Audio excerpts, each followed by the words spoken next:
Located in the center of Ghana and the Ashanti region is Kumasi, home to Kejetia Market, one of the biggest open-air markets in West Africa. Kejetia is a bustling trader's village stretching for miles with people selling everything from live chickens to used clothing. Among the people that rely on Kejetia for their livelihood is a subculture of young women known as the Kayaye.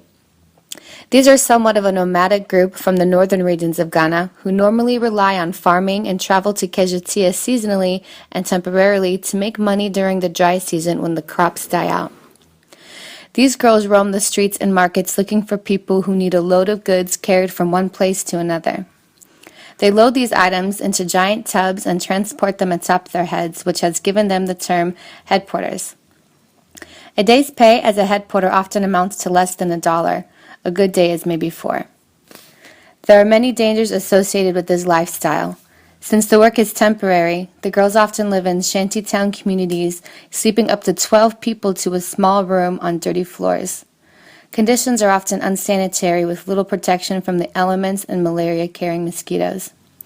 In addition, as these girls are away from their families and often uneducated, they are extremely vulnerable to rape and other unwanted sexual advances from men in exchange for places to stay or basic living necessities. This puts this demographic at serious risk of contracting HIV/AIDS and other STDs, as well as unwanted pregnancies. For this reason, Street Care Foundation in Kumasi has created a health outreach program focused on educating the Kayaye on sexual and reproductive health issues, as well as training motivated young Kayaye to become peer educators within their communities on avoiding the dangers of street life. I am Sarah Ajimai, and I am married with a kid, and I'm a social worker. I started working with street children, but not street care founders, but street children when I was about 16 years. I was picked by PPAG, and they trained me as peer educator. So we went out to educate the street children on HIV and AIDS. That time I was in Form 3 secondary school. So through that, I became so much interested in working with street children. So after finishing university, I decided to establish my own organization. That was in the year 2000, and I named it Street Care Foundation. I'm Elena Pia. I work for the Planned Parenthood Association of Ghana as a trainer, and I've been in this training program since 1994. My name is Musa Frempong, and I'm a graduate from KN University, Kwame Nkrumah University of Science and Technology. For this particular training program, which is geared towards educating headquarters in Kumasi Metro about health issues, general health issues, most especially the sexual reproductive aspect. And I'm the project coordinator for this particular project and Street Care Foundation. Peer education program for Kayaye is so much concern to me that working with street children, I realized that most of them are being raped in the night. They don't have good places to sleep. They sleep in front of stores, slums, uncompleted buildings. I had this incident that a girl had STIs, and the girl bled to death because she didn't know anything about STIs. She didn't know anything about HIV. They move from one guy to another. Their sexual behavior is said that it is very risky to themselves, to the society that they live in, and to Ghana as a whole. So I found it much important that no, if we take this project to them, at least those who will benefit for the HIV peer education program will in turn educate their peers to also know the danger in having the disease. I'm so much interested in working with them because they are more vulnerable than the normal street children, because when they come down, the language barrier makes them difficult to mingle with the other street children. They are always marginalized. Their knowledge in sexual and reproductive health, I would say, is very myopic, very little, and they know nothing about sexual and reproductive health issues. For example, rape, HIV, STIs, infection. So when they are educated, they would be well empowered. Apart from that, they are taken through skills like negotiation and assertiveness so that it would empower them just to stand on their own. So when they come, the problem of accommodation is one. They sleep in the open air for quite a period of time. And by sleeping in the open air, you are exposed to all hazards, health, social, and whatever.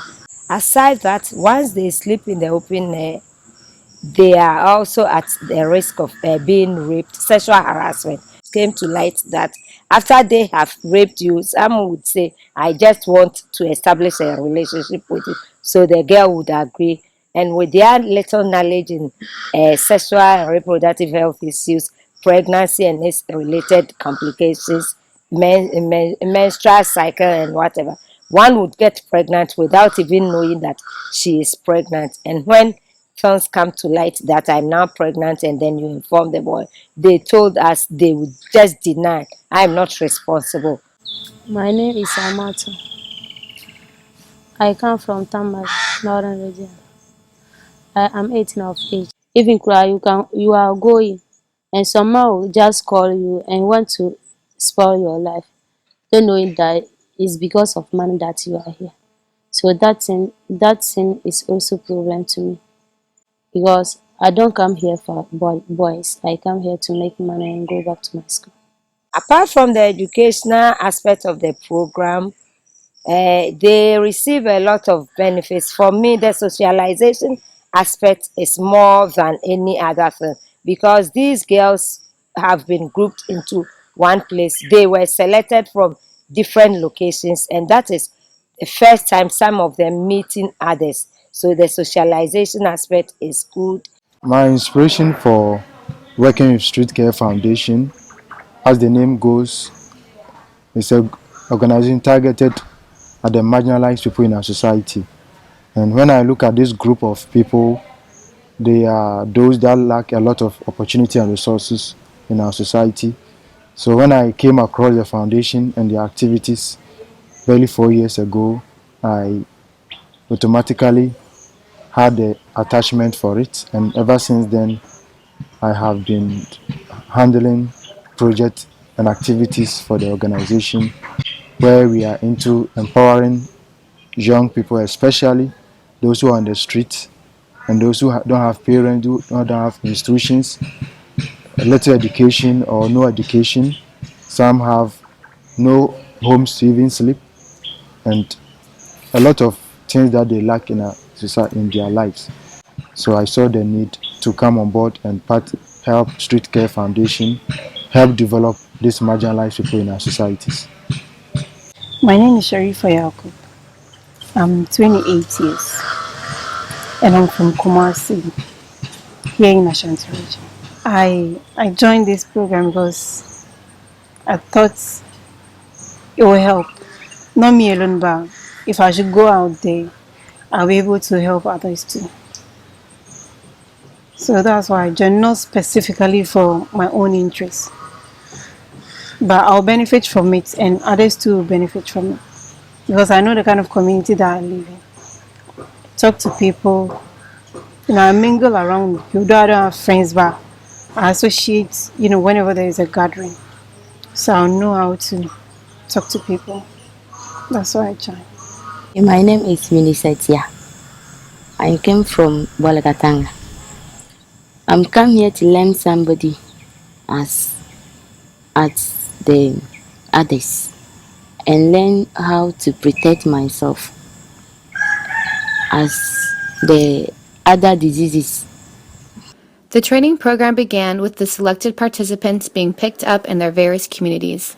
The KIA girls selected were previously interviewed and chosen based on their interest in learning how to improve their knowledge and behavior in sexual health and in becoming community peer educators. Throughout the 5 days of training, the girls participated in educational sessions geared towards STD prevention, reproductive health and anatomy, birth control, sexual avoidance and negotiation strategies, as well as substance abuse. The end of the training focused on role-playing and confidence-building activities designed to prepare the participants to take on leadership and peer educator roles for other young women in their communities. Acho, problem na ya no. Me hunu no eye because omo kacha na yesu yetin ye kwa ebeti ma kacha ye nwe no. Asama omo ka no eye ma ye yenti na omo kacha ni so omo kacha si yenkita ye hu yi. Mesua di akọ HIV asa. Said ya obanu bema da baby a HIV no. Ebi wa ebeti mi afire ebano ebi wa ebeti mi afire bema no. Met me kwa me friend met me from na maka say ade a me kwa akosua eni na maka achiro mo munti asia na dana ya bako eyine kwa yebi met me ode omo aba na ya beka na omuso ati asia omuso asesra omo abra me met me akọ na maka kachira omo nuanom me sta akosira na maka kachira me mama ade a maka akosua aba. And I've met people living with HIV. I've been around them. So there's a lot going on, and there's a lot to be taught. I hope this whole thing, is going to help us because we need to educate the youth. I'm a youth too, but we need to. I know a bit. I will not say I know all. I know a bit. I need to learn more and educate others about it. My name is Hawa Musa. I am 19 years old and I am from the northern part of Kumasi. I've learned about HIV, pregnancy, and sexual intercourse. Yeah. When I wasn't in this program, I didn't know that those with HIV, I shouldn't eat with them. But now I've learned that I can play, eat with them, do everything together with them. I've learned to be confident about everything, about speaking in public. I am very confident about speaking everywhere. I can teach everywhere, even with elders. I can teach them. Yeah, I am now confident. By gathering all my friends, the Kaya youths from town to town, talking to them. Yes, I'll be gathering them and then I'll talk to them about what I've learned here. Following the training event, the girls were given the opportunity to put their new skills to work right away by leading a health campaign and HIV testing event in the center of Kejetia Market. This area was chosen due to the large concentration of Kaya who reside there and are an extremely high-risk group for contracting HIV and other STDs. For one day, this event offered HIV testing and health screening for free to any Kaya or headquarter that requested it. Due to the stigmatization of HIV, most Ghanaians fear being tested and refuse it, even when it's free, a behavior that perpetuates the spread of HIV. It was the job of the program participants, now trained peer educators, to canvass the market and convince their peers to come for the screening. Hundreds of young women participated and were given important information about their HIV status. While the screening participants waited to be tested, the peer educators counseled them on the importance of knowing their status and making healthy sexual choices. The girls displayed immense growth, maturity, and confidence and expressed enthusiasm in continuing to educate within their communities even after the close of the program. I see women empowerment as a very critical part of our world and our community because the role that women play in our society is so crucial that we can't just leave them out of our development. And it means that we have to concentrate more resources and more energy to help them develop themselves to become the key partners that I'm saying they are.